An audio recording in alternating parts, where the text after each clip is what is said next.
इस वीडियो में हम आपको एक ऐसे मुगल अजूबे से लेकर जो ताजमहल को टक्कर देता है, एक ऐसे किले तक ले जाएंगे जो सचमुच अजेय था, और प्राचीन गुफाओं से लेकर जो एक ही पहाड़ से बनी है, एक ऐसे मंदिर तक जहां हिंदू धर्म के 12 सबसे पवित्र अवशेषों में से एक है। इस गाइड के अंत तक आपके पास अपने वीकेंड एडवेंचर के लिए एक आदर्श और कुशल योजना होगी। सबसे पहले शानदार बीबी का मकबरा था। जिस क्षण आप इसे देखते हैं, आप समझ जाते हैं कि इसे दक्कन का ताज क्यों कहा जाता है। यह ताजमहल से काफी मिलता जुलता है और इसका एक अच्छा कारण भी है। यह आश्चर्यजनक मकबरा 17वीं शताब्दी के अंत में मुगल सम्राट औरंगजेब ने अपनी पहली पत्नी दिलरस बानो बेगम की याद में बनवाया था। लेकिन यहाँ एक आकर्षक कहानी है। अपने पिता शाहजहां के विपरीत, जिन्होंने ताजमहल पर कोई खर्च नहीं छोड़ा, औरंगजेब अपनी मितव्ययता के लिए जाने जाते थे। किंवदंती है कि वह अपनी पत्नी की मृत्यु से तबाह हो गए थे और उन्हें अमर बनाना चाहते थे, लेकिन वित्तीय बाधाओं और उनके अपने सरल स्वाद के कारण मूल का यह अधिक मामूली फिर भी अविश्वसनीय रूप से आकर्षक संस्करण बना। मकबरा बढ़िया संगमरमर और चूना पत्थर के मिश्रण से बना है, जिसमें 4 लंबी मीनारें क्लासिक प्याज के आकार के गुंबद को घेरे हुए हैं।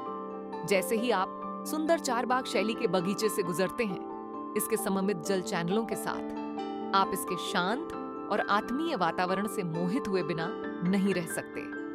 आगरा की हलचल भरी भीड़ के बिल्कुल विपरीत, यदि आप यात्रा की योजना बना रहे हैं तो स्मारक सुबह 8 बजे से रात 8 बजे तक खुला रहता है। बीबी का मकबरा की शान के बाद हमारा अगला पड़ाव सिर्फ 20 मिनट की ड्राइव पर था, और यह पूरी तरह से शक्ति और रणनीतिक प्रतिभा के बारे में था। शक्तिशाली दौलताबाद किला, जिसे देवगिरी के नाम से भी जाना जाता है, यह सिर्फ एक किला नहीं है। यह 200 मीटर ऊंची शंखवाकार पहाड़ी पर स्थित एक सैन्य चमत्कार है। इसकी सुरक्षा इतनी प्रसिद्ध थी कि इसे अपने समय के सबसे अभेद्य किलों में से एक माना जाता था। इसका पूरा डिजाइन मनोवैज्ञानिक युद्ध का एक उत्कृष्ट उदाहरण है। शीर्ष तक की चढ़ाई अपने आप में एक यात्रा है, जिसमें लगभग 750 खड़ी सीढ़ियां चढ़नी पड़ती हैं। और मैं आपको बता दूं, ये एक कसरत है। ये मुझे दौलताबाद जाने के लिए सबसे महत्वपूर्ण सलाह पर लाता है। पानी लाए, बहुत सारा। अंदर कोई दुकान नहीं है और धूप में चढ़ाई थका देने वाली होती है। इस पर मेरा विश्वास करें, आप बाद में मुझे धन्यवाद देंगे। जैसे जैसे आप ऊपर जाते हैं, आप किले की शानदार सुरक्षा की सराहना करने लगेंगे। आप 40 फुट गहरी खाई को पार करेंगे, जो कभी मगरमच्छों से भरी होती थी। एक संकरे पुल को पार करेंगे, जो अंदर जाने का एकमात्र रास्ता था। दूसरा दिन एक ऐसी जगह को समर्पित था जो बिना किसी शक के दुनिया का एक आश्चर्य है। एलोरा की गुफाएं, एक यूनेस्को विश्व धरोहर स्थल। ये सिर्फ गुफाएं नहीं हैं, ये 100 से अधिक रॉक कट मंदिरों और मठों का एक असाधारण परिसर है, जिनमें से 34 जनता के लिए खुली हैं। एलोरा को जो बात अद्वितीय बनाती है, वह यह है कि यह प्राचीन भारत के धार्मिक सद्भाव के स्मारक के रूप में खड़ा है, जिसमें 3 अलग-अलग धर्मों, हिंदू, बौद्ध और जैन की संरचनाएं हैं, जो सभी बेसाल्ट चट्टानों में अगल-बगल खुदी हुई हैं। हमने गुफाओं के खुलते ही जल्दी शुरू करने की सलाह मानी, और यह हमारा सबसे अच्छा निर्णय था। भीड़ से पहले पहुंचने से आप इस स्थल को उस शांति और आश्चर्य के साथ अनुभव कर सकते हैं जिसके यह योग्य है। गुफाएं सूर्योदय से सूर्यास्त तक खुली रहती है। यदि आपके पास समय कम है तो मुख्य आकर्षणों को देखने के लिए यहाँ एक रणनीति है। बौद्ध गुफाओं से शुरू करें, विशेष रूप से गुफा 10, विश्वकर्मा या बढ़ई की गुफा। ये एक शानदार प्रार्थना कक्ष है, जिसमें बुद्ध की 15 फुट की विशाल प्रतिमा है। लेकिन सबसे अविश्वसनीय हिस्सा इसकी छत है, जिसे चट्टान से तराशकर बिल्कुल लकड़ी के बीम जैसा बनाया गया है। इसके बाद आपको अपना अच्छा खासा समय एलोरा के केंद्र में बिताना होगा। गुफा 16, कैलाश मंदिर। शब्द और तस्वीरें इसका वर्णन नहीं कर सकते। इसे समझिए, यह दुनिया की सबसे बड़ी एकल अखंड खुदाई है। भगवान शिव को समर्पित एक पूरा मंदिर एक ही चट्टान से ऊपर से नीचे तक तराशा गया था।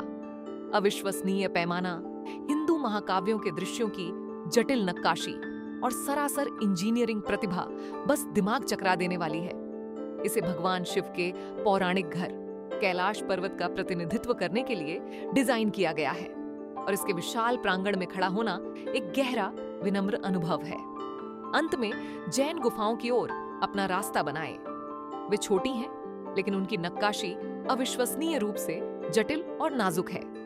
गुफा 32 इंद्र सभा को देखना न भूलें, जिसकी छत पर एक सुंदर कमल का फूल खुदा हुआ है और शांत मूर्तियां हैं जो जैन धर्म के अहिंसा के सिद्धांत को दर्शाती हैं।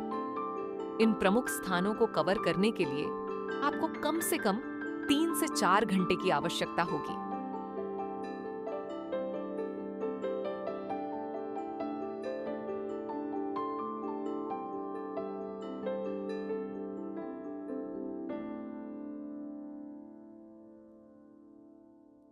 हमारी यात्रा का समापन हुआ एलोरा की गुफाओं के पास स्थित कृष्णेश्वर ज्योतिर्लिंग मंदिर में। यह एक बेहद पवित्र स्थल है क्योंकि यह भगवान शिव के 12 ज्योतिर्लिंगों में से अंतिम है। मौजूदा खूबसूरत लाल पत्थर का मंदिर 18वीं सदी में रानी अहिल्याबाई होलकर ने बनवाया था। कृष्णेश्वर नाम का अर्थ करुणा के देवता है, जो घुष्मा नाम की एक भक्त महिला की कहानी से जुड़ा है, जिनकी अटूट आस्था ने भगवान शिव को यहाँ प्रकट होने के लिए प्रेरित किया। अगर आप यहाँ आ रहे हैं तो कुछ बातें याद रखें। मंदिर सुबह 5:30 बजे से रात 9:30 बजे तक खुला रहता है और कोई प्रवेश शुल्क नहीं है। पुरुषों को गर्भगृह में जाने के लिए कमर से ऊपर वस्त्र उतारने पड़ते हैं और अंदर फोटोग्राफी मना है। यह आपके 2 दिन के शानदार दौरे का एक शांत और आध्यात्मिक अंत होगा। अगर इस गाइड ने आपको अपने एडवेंचर की योजना बनाने में मदद की तो हमें बहुत अच्छा लगेगा अगर आप उस लाइक बटन को दबाएं और इस तरह की और अधिक विस्तृत यात्रा गाइड के लिए सब्सक्राइब करना और नोटिफिकेशन चालू करना सुनिश्चित करें।